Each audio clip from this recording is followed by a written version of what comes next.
Hello everyone. আজ voice ওভারে আছি আমি মিঠি।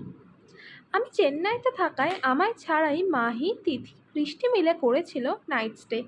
আর তখন ওরা কী কী খেয়েছিল সেটাই তোমাদের সাথে শেয়ার করব আজ। প্রথমেই সন্ধ্যাবেলায় ওরা খেয়েছিল ঝাল ঝাল প্যান ফ্রাইড মোমো। তারপর তিথি আর বৃষ্টি হোয়াইট সস পাস্তা বানানোর জন্য বসে পড়েছিল আদা, পেঁয়াজ, ক্যাপসিকাম, গাজর, বিনস আর মাশরুম কাটতে।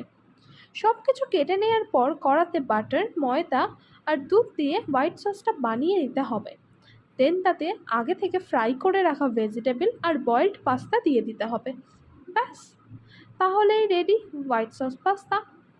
রাতের মেনুতে ছিল রামেন, আগেই বানিয়ে রাখা হোয়াইট সস পাস্তা আর থামস আপ। তারপর সকালে উঠে ওরা খেয়েছিল র চা, আর দুপুরের মেনুতে ছিল ফ্রাইড রাইস আর আলুর দম।